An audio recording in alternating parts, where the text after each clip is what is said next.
Bonsoir à tous, ravi de vous retrouver en semaine, mais également le week-end, car l'information, c'est 7 jours sur 7 sur Monaco Info. C'est l'information du jour. Les vacances scolaires sont avancées au vendredi 9 avril à Monaco, décision prise par le gouvernement princier. Nous détaillerons cela avec le ministre de l'Intérieur, Patrice Célario. Dans un tout autre domaine, nous parlerons jardinage. L'arrivée du printemps est synonyme de plantation. Comment avoir la main verte? Conseils et astuces avec Aurélie Varito de la direction de l'aménagement urbain. Quick and Dirty, c'est le nom du dernier livre de David Manise, un anti-manuel de préparation physique. L'auteur sera avec nous pour vous en dire plus. Rendez-vous en fin de journal. Mais avant cela, je vous le disais en titre, c'est une des questions que de nombreux parents d'élèves se posaient depuis les nouvelles restrictions en vigueur en France. La principauté va-t-elle se calquer sur le calendrier scolaire français? La réponse est oui. Le gouvernement princier l'a annoncé aujourd'hui. Pour en parler, nous sommes avec le ministre de l'Intérieur. Bonsoir Patrice Célario. Bonsoir. Monaco s'est toujours distingué par sa singularité dans ses mesures sanitaires. Pourquoi avoir décidé d'avancer les vacances scolaires au 9 avril? Alors, tout d'abord, sur le plan sanitaire, le gouvernement a tenu très rapidement, je crois que c'était dès jeudi, à réaffirmer que les écoles restaient ouvertes en principauté, compte tenu de la situation sanitaire en principauté, qui n'exige pas, qui ne réclame pas une fermeture des écoles. D'où l'annonce qui a été faite rapidement que la semaine prochaine, les écoles continueront à être ouvertes et à recevoir les élèves en présentiel, avec bien évidemment les professeurs et les élèves dans le même établissement.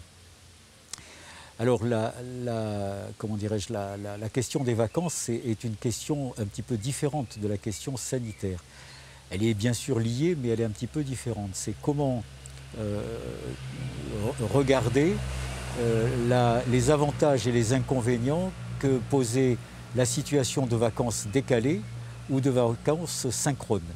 Et donc pour cela, il a été souhaité engager une concertation avec un petit peu toutes les parties prenantes, que ce soit les professeurs, que ce soit les établissements scolaires, que ce soit l'éducation nationale, également le Conseil national, pour recueillir les points de vue, les avantages, les inconvénients que chacune de ces personnes pouvait considérer à la situation de vacances maintenues comme elles étaient programmées du 22 avril au soir au 10 mai au matin, ou leur mise en phase avec les vacances de l'Académie de Nice du 9 avril au soir au 26 avril au matin.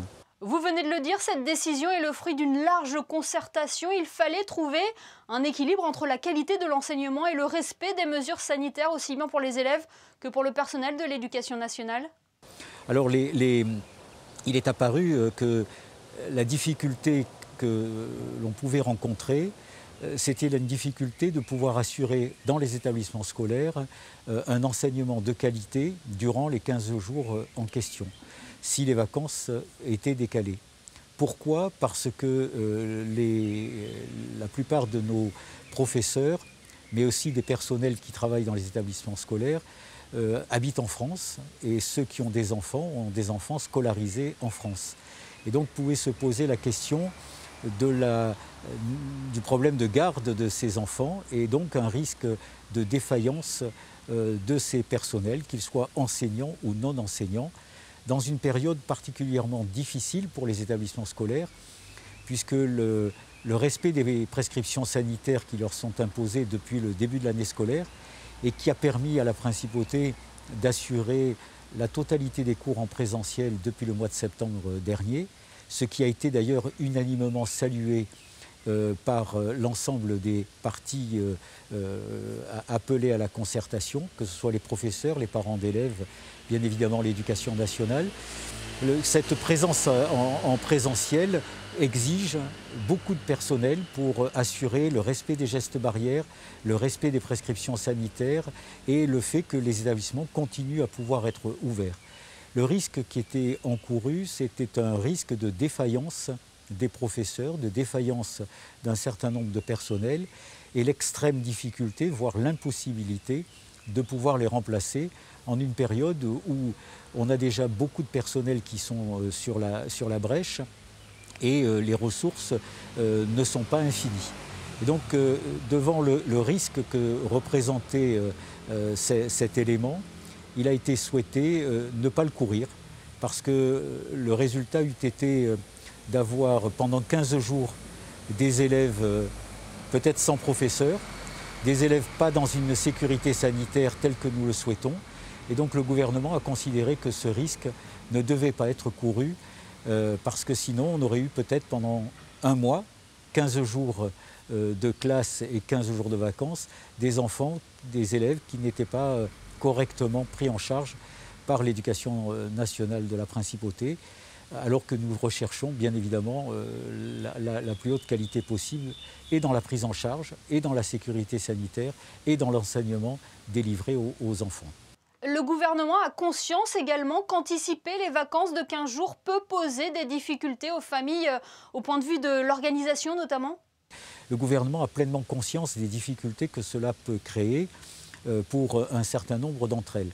Bien évidemment, pendant les vacances scolaires, telles que de Monaco, le centre aéré de la Principauté sera ouvert à Monaco pour pouvoir accueillir les enfants des parents qui travaillent, de manière à ce que, comme on le fait classiquement durant toutes les vacances scolaires, on limite les difficultés d'organisation des familles. Le gouvernement a recherché des solutions pour pouvoir maintenir les vacances telles qu'elles étaient programmées.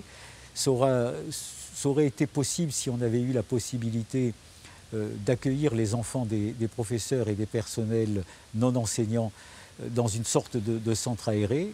La France ayant décidé la fermeture de toutes les structures collectives d'accueil des mineurs, ceci était malheureusement impossible. À l'extérieur, c'est-à-dire dans le centre de loisirs Prince Albert II que nous avons sur la commune de La Turbie, et pas possible non plus en Principauté, puisque les établissements scolaires sont ouverts et accueillent des élèves. Alors là, on parle des vacances. Comment va s'effectuer le retour en classe pour tout le monde le 26 avril? Est-ce que tout le monde est concerné, maternelle, primaire, collège et lycée? Absolument. Bien évidemment, à l'heure où je vous parle et avec les données sanitaires que nous connaissons aujourd'hui, puisque la situation est toujours évolutive et donc il est difficile de lire vraiment dans une boule de cristal, mais la volonté du gouvernement, et je crois qu'elle est unanimement saluée par l'ensemble de la communauté éducative et par les parents d'élèves, c'est que les cours se déroulent en présentiel et que les écoles soient ouvertes, comme nous l'avons assuré depuis le début de l'année scolaire.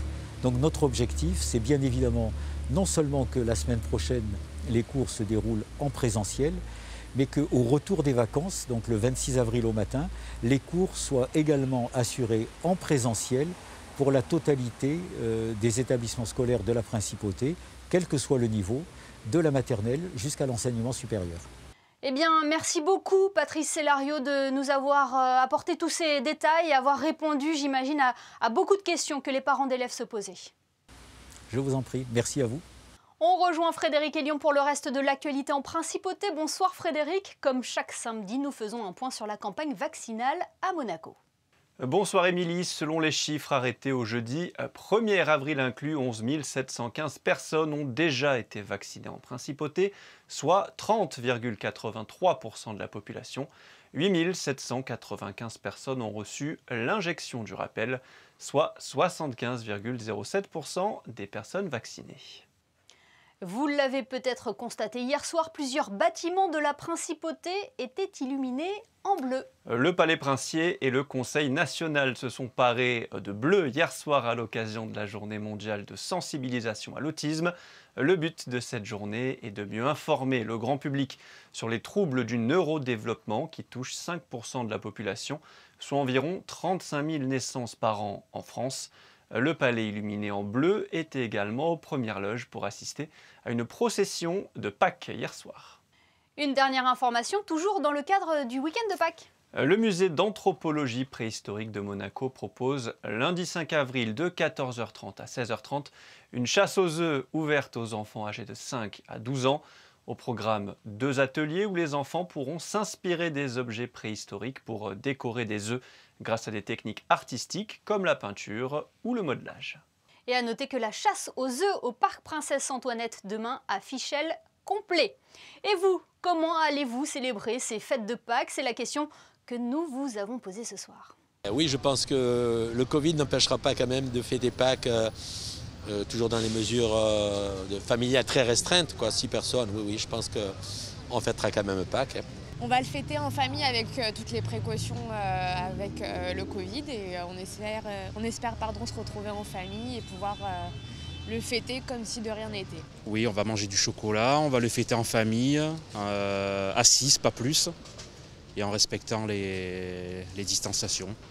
Voilà, en faisant attention tout simplement, et faire une chasse aux œufs dans le jardin. Gare tout de même aux excès de chocolat. Notre prochain invité va sûrement intéresser les amateurs de jardinage. L'arrivée du printemps est souvent synonyme de plantation, de taille ou de rafraîchissement pour que l'été puisse nous offrir de beaux massifs ou un potager fourni. Nous avons souhaité ce soir pouvoir vous transmettre tous les beaux conseils et astuces de la direction de l'aménagement urbain pour que vous ayez la main verte. Bonsoir Aurélie Varito. Bonsoir.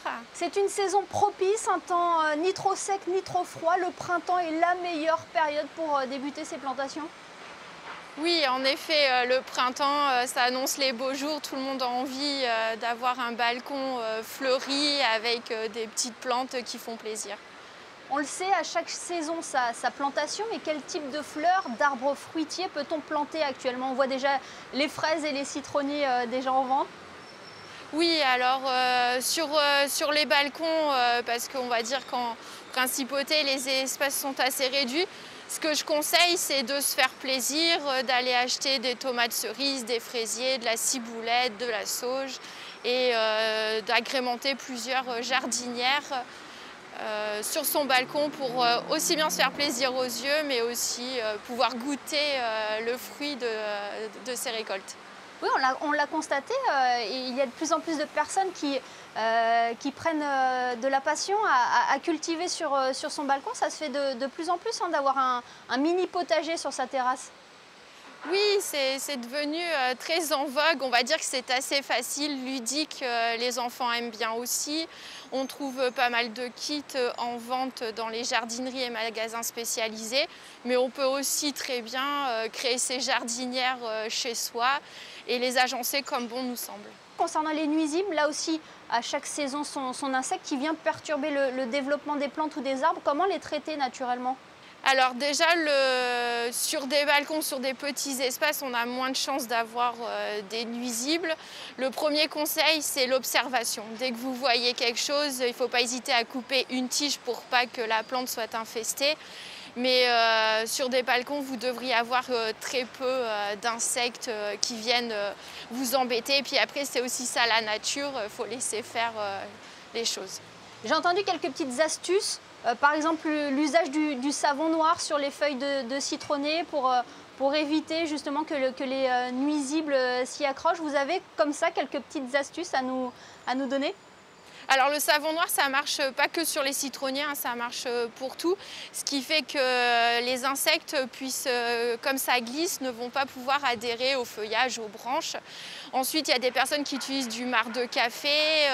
On va dire que c'est un petit peu comme les recettes de cuisine, chacun a sa petite recette particulière. Moi, comme je vous ai dit, moi je préconise déjà l'observation.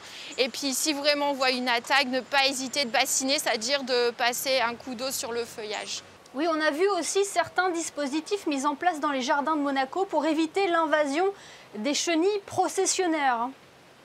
Oui, en effet, on met plusieurs pièges pour tous les nuisibles que l'on connaît, que ce soit le frelon ou là les chenilles processionnaires.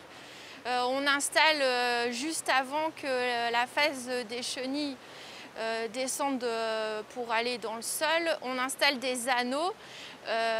Donc comme ça, quand il y a la traînée de chenilles qui suivent le tronc pour aller s'enfouir dans le sol, elles sont piégées par ces anneaux et nous ensuite on récolte les anneaux une fois que les processions sont passées. Ce qui évite d'avoir les processions au sol. Et l'ADO a initié aussi des parcours pour renouer avec la nature et mieux comprendre aussi le rôle des fleurs dans l'écosystème. Vous avez constaté ces derniers mois un engouement particulier pour cela et qui vous incite par exemple à développer d'autres manifestations? Oui, depuis, on va dire, au moins l'année dernière, ça s'est accentué avec le confinement. On a de plus en plus de demandes. D'ailleurs, l'année dernière, à l'automne, nous avons créé les ateliers Vie ma vie. Il y en a eu 2 à la Roseraie puis au Jardin Saint-Martin. On a eu beaucoup de demandes. On a été obligé de refuser des personnes. Les conditions sanitaires actuelles ne nous permettent pas de réitérer cette action, mais il était prévu de faire un week-end au jardin en avril, mais on l'a repoussé au mois d'octobre. Et on aura un week-end au jardin à Monaco où on invitera les familles et tous ceux qui veulent participer à différents ateliers dans différents endroits de la Principauté. Et on va mettre en place un passeport, ça sera le passeport nature. Les gens pourront faire valider chaque atelier et ils auront des petits cadeaux, des petites surprises à la suite de ce week-end. Bon, on y reviendra sur Monaco Info. Merci infiniment Aurélie Varito d'avoir été avec nous ce soir. Merci beaucoup, bon week-end Pascal. Et restons dans le domaine avec la découverte d'un lieu qui vient tout juste de rouvrir ses portes et qui peut être d'ailleurs une idée sortie pour ce week-end prolongé. Le centre botanique présente sur 900 mètres carrés des plantes succulentes rares et pour certaines menacées. Visite guidée avec Vanessa Dessy et Orazio Gaggino. Initialement utilisé comme pépinière, le centre botanique existe depuis la fin des années 50. En 2017, il bénéficie de nouvelles installations en face du jardin exotique. Il s'agit d'un véritable conservatoire d'espèces végétales exotiques menacées, spécialiste de plantes succulentes. Avant le déménagement du centre botanique, les plantes étaient regroupées par préférence. On a eu l'idée en fait de donner une histoire à ces visites en fait. Et les plantes ont été regroupées par continent. Donc vous avez la serre mexicaine, l'abri américain et la serre dans laquelle nous sommes ici qui est la serre africaine et malgache. Donc sont en serre ou en abri en fonction de leur préférence. Donc par exemple dans l'abri américain, vous retrouvez des plantes qui ont besoin du froid de l'hiver, alors que dans les serres, on a la faculté de contrôler la température, l'hydrométrie, l'hygrométrie, etc.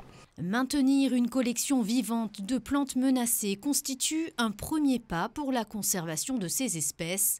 Le centre botanique s'efforce de diffuser du matériel végétal obtenu au moyen d'une reproduction, accompagné des informations nécessaires à une traçabilité complète. Le centre botanique sert aussi de multiplication et de reproduction de nos plantes. Et donc ici, nous pratiquons une reproduction qui est dite contrôlée parce qu'en fait, nous partageons aussi nos semences via un index séminum. Donc en fait, c'est un catalogue de graines qui est partagé avec un grand nombre de jardins botaniques dans le monde. Les portes du centre botanique aux plus de 10 000 plantes sont à nouveau ouvertes au public et ce, gratuitement tous les jours. 2 visites guidées sont également proposées les samedis à 10 h et à 14 h sur réservation. Quick and Dirty, c'est le titre du nouveau livre de David Manise et Robin Cotel.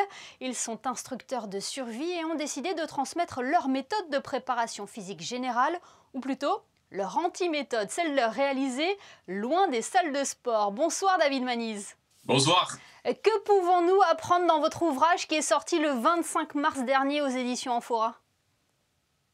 Eh bien, on peut apprendre plusieurs choses. On peut apprendre déjà à l'endurance. L'endurance très longue et très laborieuse si on veut, et aussi pour traverser un continent à pied ou juste faire une longue balade de manière agréable. On peut apprendre à devenir fort, très fort, sans forcément faire de la gonflette et de l'hypertrophie, mais vraiment juste être capable de bouger des trucs lourds et bouger son corps aussi s'il faut grimper, sauter, passer par-dessus un obstacle. Enfin, voilà. Et on peut apprendre qu'on peut faire ça sans trop souffrir, sans douleur, sans beaucoup d'investissement en temps. Que ça soit facile, ludique et efficient, quoi. Oui, d'ailleurs, vous le dites vous-même, c'est l'anti-manuel de la préparation physique, hein. Tout à fait. On a vraiment tout pris à contre-pied, y compris le marketing. Je tire une tronche sur la couverture qui fait peur à tout le monde. On dit aux gens de ne pas l'acheter parce que vraiment, c'est pas pour tout le monde ce bouquin. Et voilà, on en avait imprimé 5000 le 25 avril et ils sont tous vendus. Du coup, j'ai l'impression que les gens sont moins bêtes que ce qu'on imaginait et ils nous prennent pas trop au sérieux, quoi. Ouais, à qui s'adresse ce livre, David? Eh bien, à tout le monde qui a envie de pouvoir utiliser son corps, en fait, plutôt que de le subir.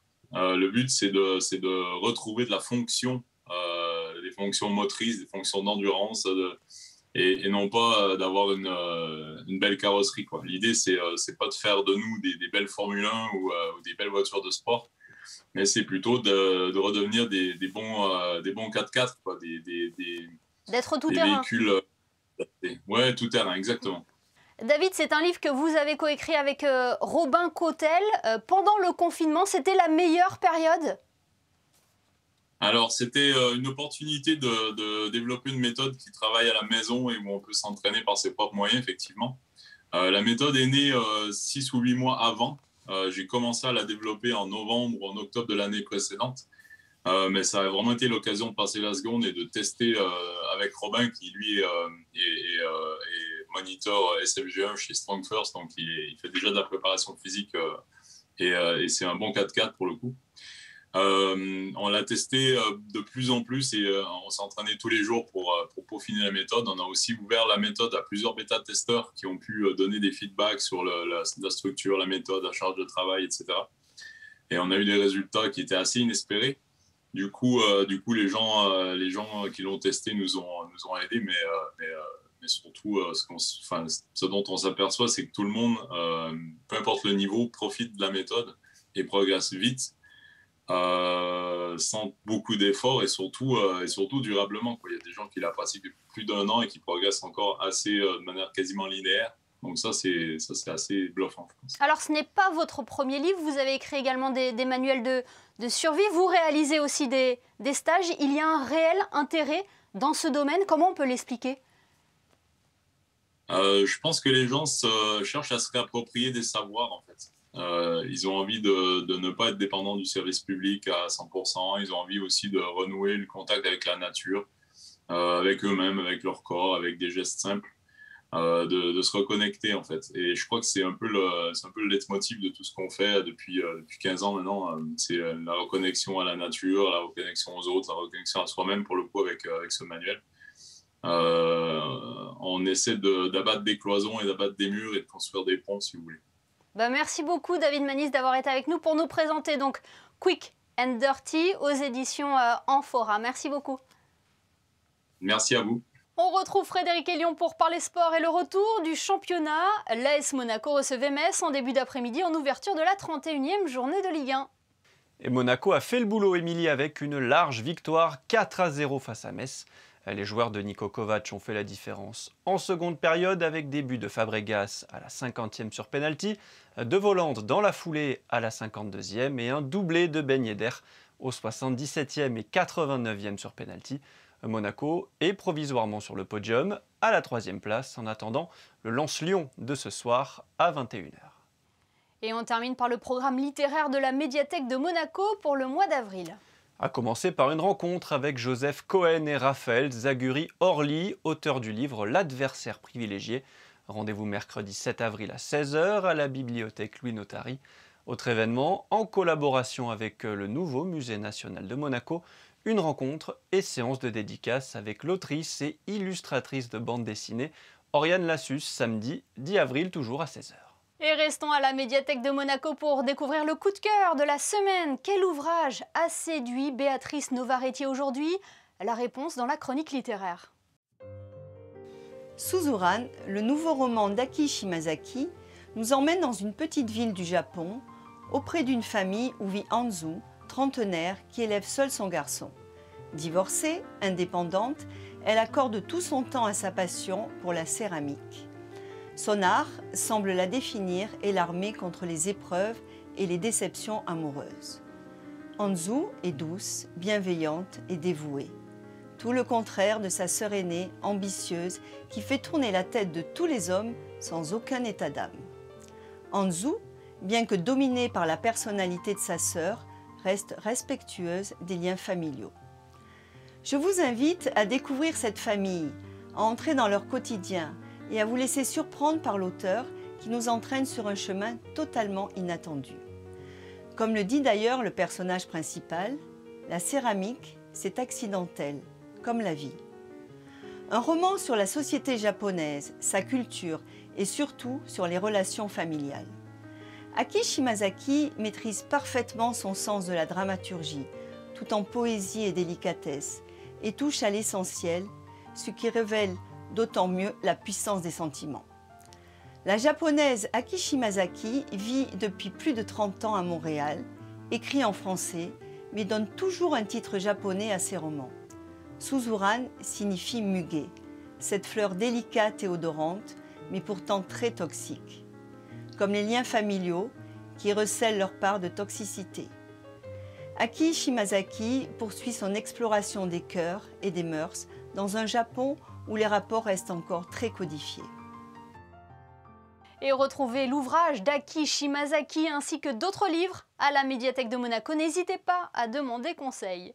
Jetons un coup d'œil aux prévisions météo avant de refermer ce journal. Quelle est la tendance pour dimanche, Frédéric ? Une alternance de belles éclaircies et de passages nuageux. Pas de pluie de prévu dimanche. Il fera 10 degrés le matin et 14 l'après-midi. Le soleil se lèvera à 7h05 pour se coucher à 20h01. Dimanche 4 avril, nous fêterons les Isidores. Et cela sera également le dimanche de Pâques. On se quitte d'ailleurs en images avec les plus belles créations chocolatées de bien jolies gourmandises immortalisées par Manuel Vitali et Michael Alési. Je vous rappelle le principal titre de ce journal. Les vacances de printemps sont avancées au vendredi 9 avril en principauté. Retrouvez en replay l'interview du ministre de l'Intérieur Patrice Célario sur nos réseaux sociaux. À demain pour le best-of de la semaine. Belle soirée à tous sur Monaco Info.